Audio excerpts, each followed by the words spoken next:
Noticiario Latinoamericano de Riesgos. El noticiero que te mantiene actualizado sobre los temas de prevención de lavado de dinero, prevención de fraude y riesgos operativos en Latinoamérica.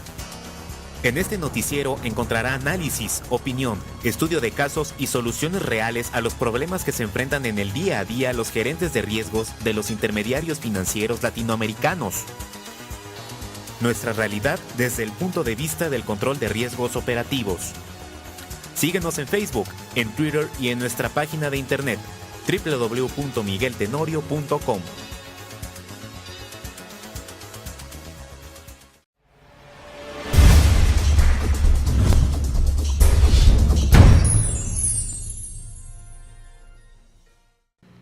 Bienvenidos al noticiario semanal de prevención del fraude, prevención del lavado de dinero y gestión del riesgo.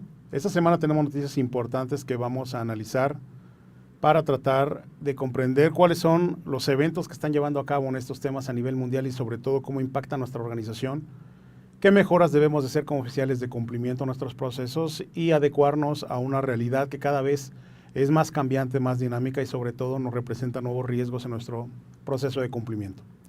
La primera noticia la tenemos desde la India, en donde el Banco de la Reserva hindú sanciona a 6 bancos públicos por incumplir normas de prevención de lavado de dinero. Las multas fueron impuestas por montos que van desde los 77 hasta los $311,000 y fueron sanciones impuestas por una supervisión que realizó el regulador a estos bancos entre los meses de abril y mayo de 2013. Las principales deficiencias encontradas son esquemas en la integración de los expedientes, en el esquema de monitoreo y sobre todo en el conocimiento de las operaciones que están realizando los clientes. Muchos de ellos no contaban con el esquema de la matriz de riesgo sobre todo cómo estaba impactando estos riesgos en terceros. Los bancos sancionados son Allahabad Bank, Yak Bank of Maharashtra, la Corporación Bank, IBDI, Dena Bank y la Indian Bank. Algunos de los bancos como RBI anunció que hubo fallas en el procedimiento de identificación de clientes en los bancos. La práctica conoce a tu cliente para atender a clientes y venta de productos a terceros. Se dijo que los bancos no han logrado impedir fallas en la supervisión y en las transacciones de las cuentas inactivas y siguiendo las instrucciones de importación de oro en consignación. Recuerden que el oro es una tipología importante de operaciones a nivel internacional que está representando una fuerte movilidad de recursos debido a que algunos países están de la noche a la mañana incrementando su nivel de exportación de este metal. Y obviamente es porque algunas organizaciones internacionales están comprándolo de piezas de oro, de esquemas, lo mandan de contrabando a otro país y después este país justifica que en su mina fueron encontrando los grandes lingotes y obviamente de esta manera justifica el retorno del dinero a su país de origen. Y es que en esta ronda el Banco de Supervisión hindú ha acumulado 8.5 millones de rupias, unos $128,000 de los bancos como multas. En julio se recogieron 49.5 millones de rupias que habían sido penalizados al State Bank of India y a otros 4 bancos. Estos bancos son estatales y obviamente aquí de lo que se trata es que ustedes empiecen a darse cuenta que las sanciones y la supervisión cada vez es más estricta y cada vez más está cerrando el cerco acerca de las operaciones que debemos de llegar y que debemos llevar a cabo como instituciones financieras. Interesante, ¿no? Continuamos.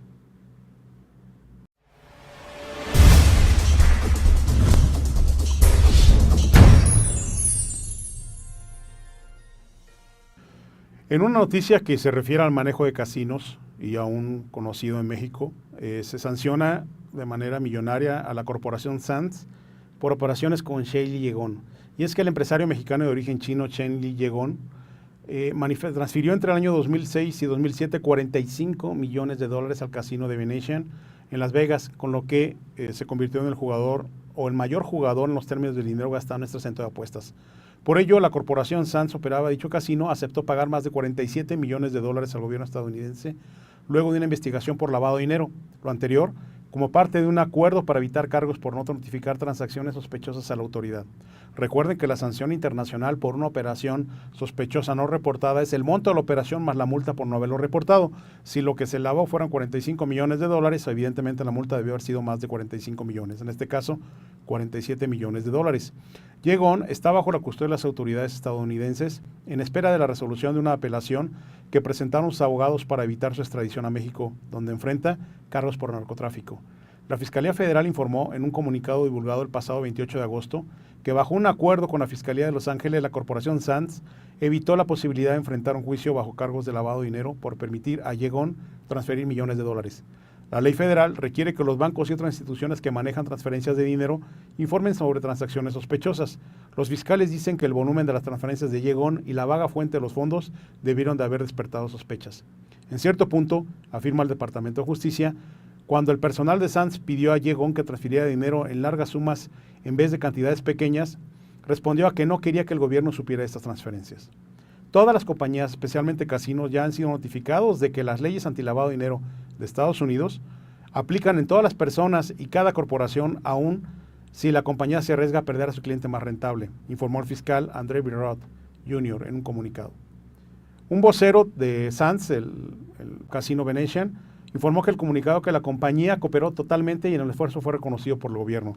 Recuerden que es una atenuante el reconocer que hubo fallas y que obviamente con la multa se trata de sancionar y de evitar que esto vuelva a suceder. El gobierno afirmó que la decisión de lograr un acuerdo fue motivada en parte por la cooperación de Sands. Desde entonces la compañía ha mejorado su programa interno según el Departamento de Justicia.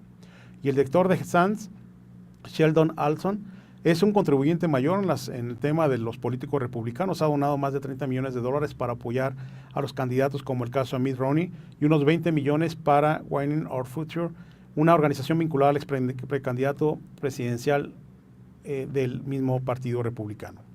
Recuerden que Shenli Yegon fue, pues mediante una investigación que llevó a cabo el gobierno mexicano, fue encontrado en sus pertenencias con un esquema en donde se le decomisaron el 15 de marzo de 2007 $205 millones estadounidenses, 18 millones de pesos mexicanos, 200,000 euros, 113,000 dólares de Hong Kong, 11 centenarios y un gran lote de joyas.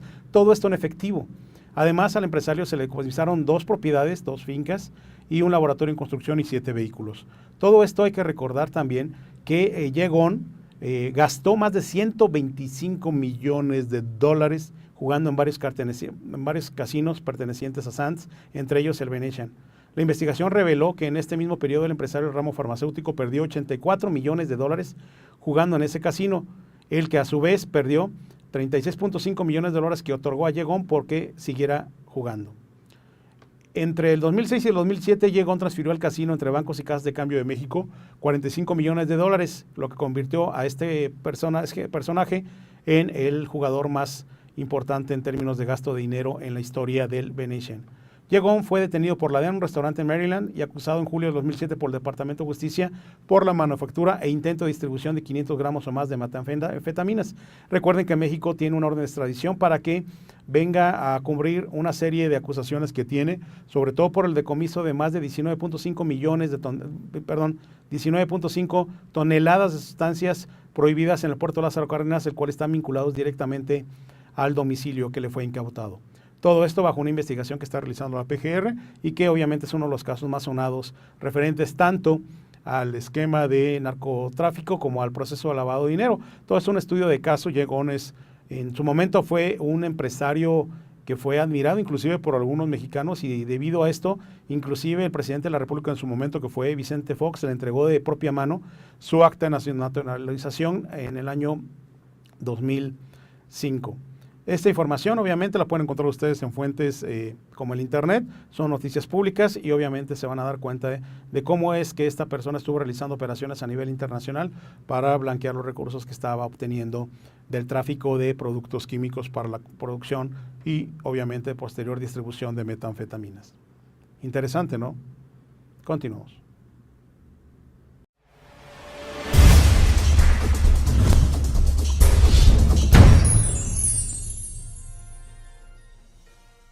En una noticia que viene de Ecuador. Ecuador está haciendo un esfuerzo para darle cumplimiento a algunas de las recomendaciones de la Gafi. Recuerden que Ecuador está a punto de pasar a la lista negra, ha estado en la lista gris, ha estado muy mal calificado por parte de la Gafi en el esfuerzo que tiene que llevar a cabo para enfrentar el tema del lavado de dinero. Y es que en el último informe que Gafi se publicó en junio pasado y el Grupo de Acción Financiera Internacional mantuvo al Ecuador en la lista de los 12 países que no cooperan contra el lavado de activos. El organismo incluso advirtió con aplicar contramedidas y hasta octubre próximo el país no adopta mayores controles contra ese delito.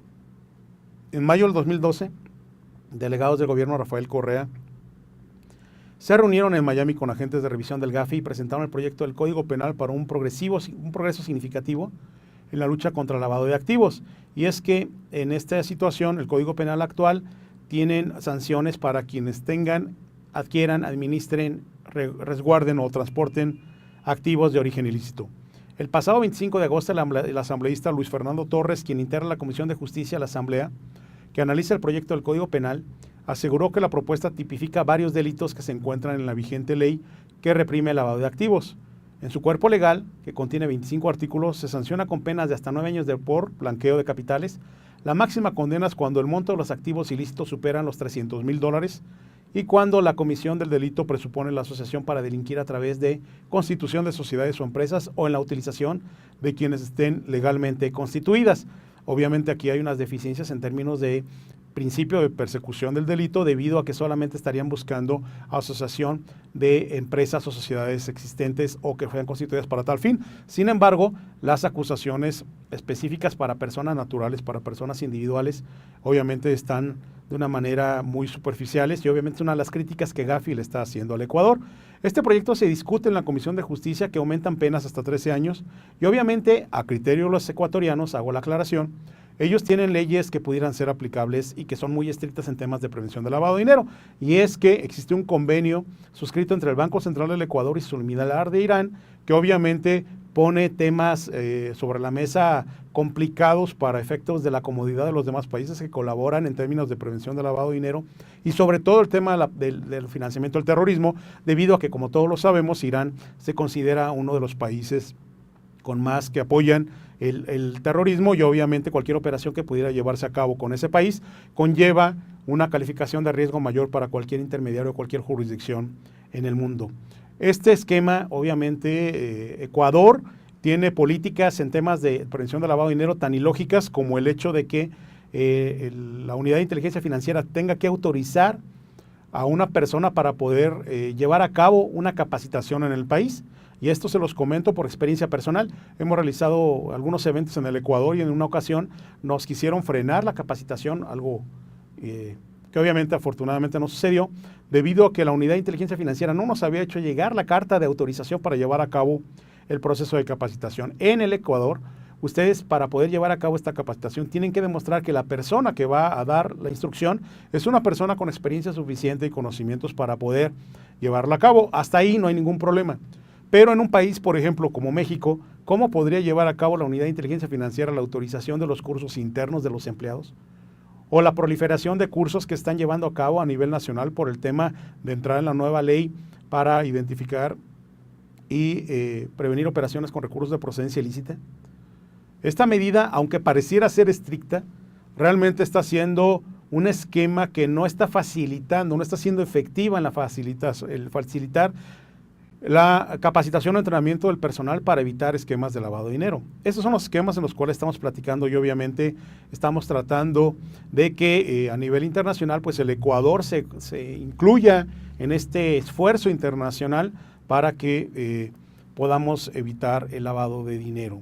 Y obviamente, bueno, pues a juicio, insisto, de los propios ecuatorianos, pues el esfuerzo que está llevando a cabo es un esfuerzo ya actualmente suficiente y bueno, por eso a su entendimiento, a su comprensión de lo que se le está poniendo como observación, pues a toda luz se trataría de una observación injustificada. Interesante, ¿no? Continuamos.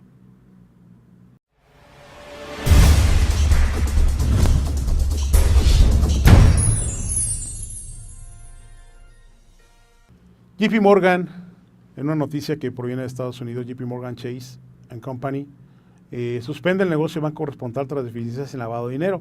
Y es que el banco emitió con un memorándum la semana pasada que el banco estará cerrando o no abrirá nuevos negocios para prestadores extranjeros tras la identificación por parte de los reguladores de las deficiencias en el proceso de prevención de lavado de dinero.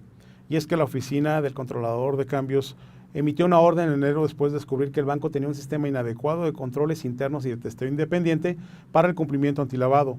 La firma falló en la identificación de significativos volúmenes de actividad sospechosa y de comunicarlos para alertar a los reguladores. Todo esto, obviamente, JP Morgan ha sido una institución que ha estado siendo golpeada por el tema de prevención de lavado de dinero.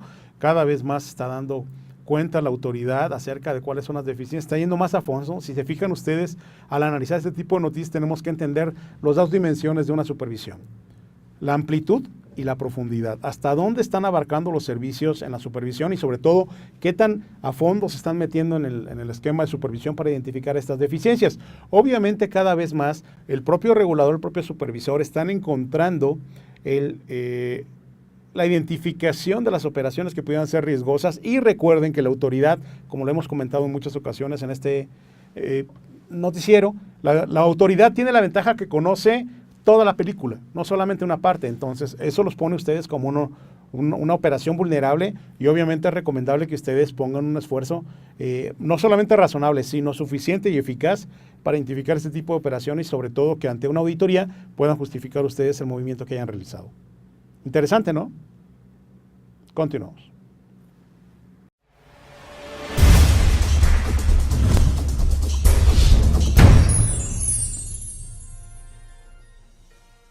En una noticia que también está asociada a JP Morgan, un fiscal federal acusa a 2 ex empleados de JP Morgan por ocultar pérdidas.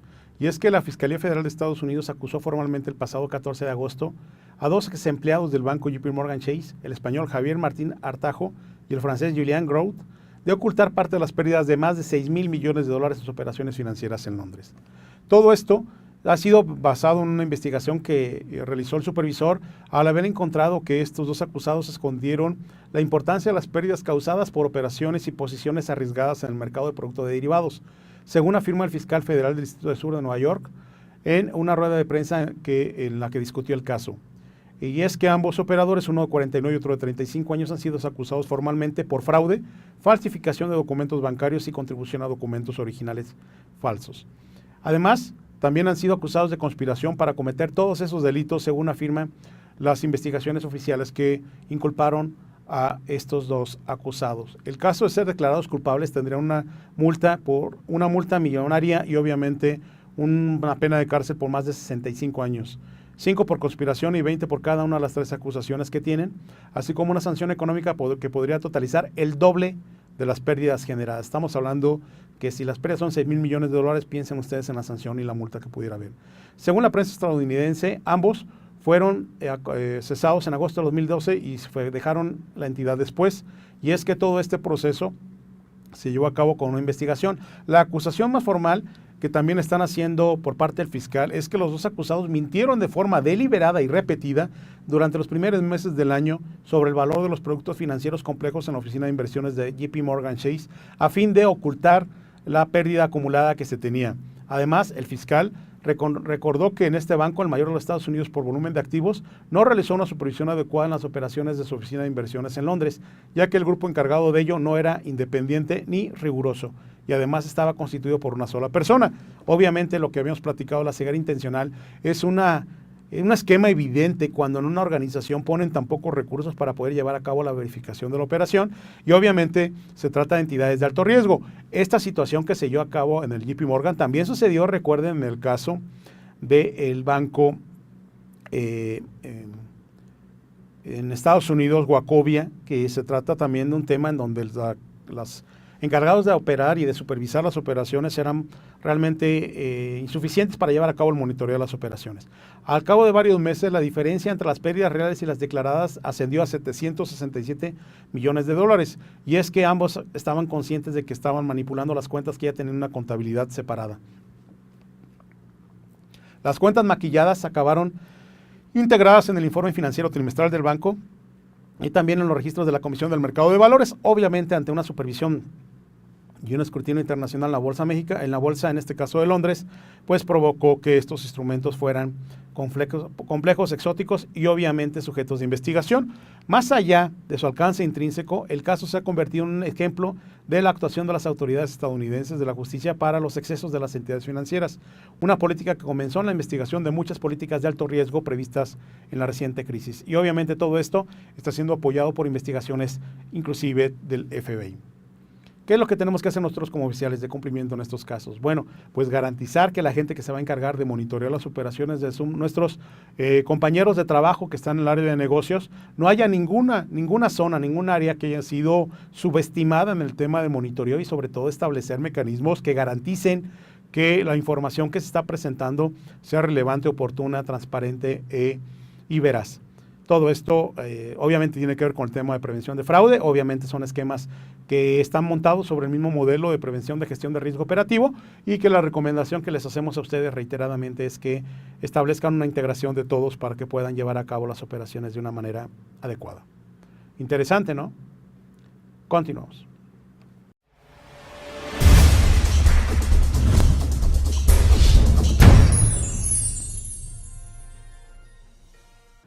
En una noticia mexicana que complementa lo que se ha venido dando en temas de la Ley Federal para la Prevención e Identificación de Operaciones con Recursos de Procedencia Ilícita, la Secretaría de Hacienda y Crédito Público emitió las reglas generales de la Ley Antilavado de Dinero, y es que el pasado viernes 23 de agosto se publicaron las reglas de carácter general de la Ley Federal para la Prevención e Identificación de Operaciones con Recursos de Procedencia Ilícita, en la que se detallan los mecanismos para identificación y uso que se deberán seguir las empresas que realizan actividades vulnerables.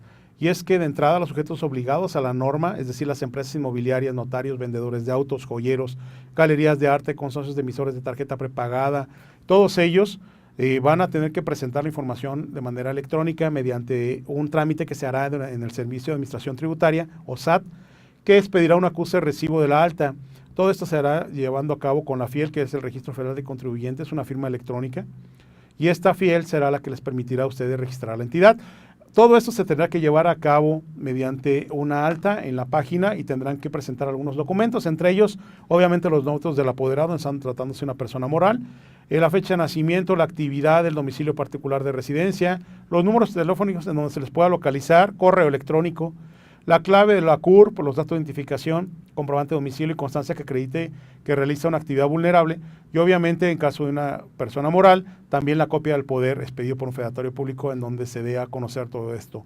Hay que recordar también que el pasado viernes ya se publicaron el layout o los formatos que se van a utilizar para el reporte. Es muy importante que ustedes los identifiquen, que se capaciten en ellos y sobre todo que empiecen a recabar la información, debido a que esto será una obligación que tendrán que empezar a reportar a partir del mes de octubre. Y obviamente, pues el tiempo es, como siempre lo comentamos, su principal enemigo. Están ustedes obviamente invitados a que asistan a nuestra página de internet, donde van a encontrar información y capacitación gratuita mensual. Y obviamente uno de los temas que vamos a platicar será el de las actividades vulnerables. Interesante, ¿no? Continuamos.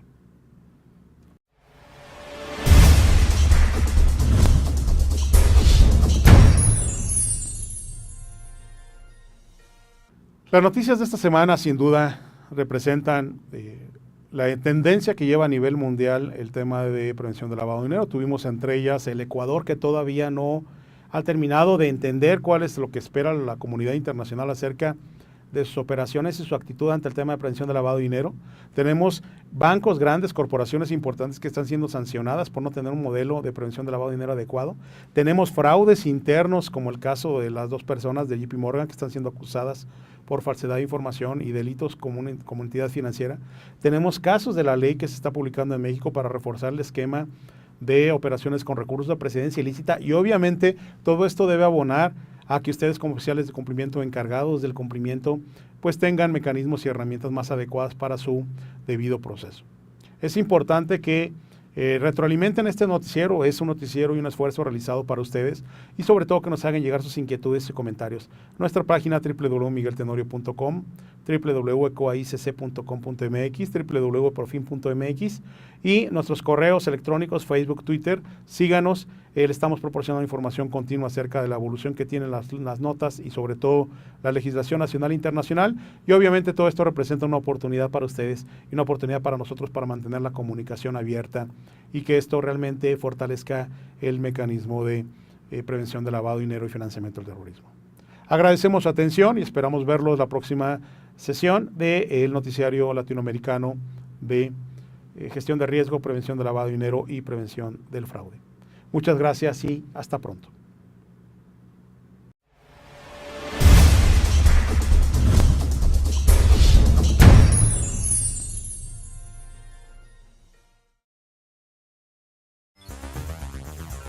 Noticiario Latinoamericano de Riesgos.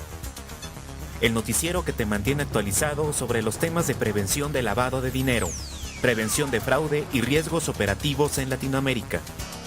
En este noticiero encontrará análisis, opinión, estudio de casos y soluciones reales a los problemas que se enfrentan en el día a día los gerentes de riesgos de los intermediarios financieros latinoamericanos. Nuestra realidad desde el punto de vista del control de riesgos operativos. Síguenos en Facebook, en Twitter y en nuestra página de internet www.migueltenorio.com.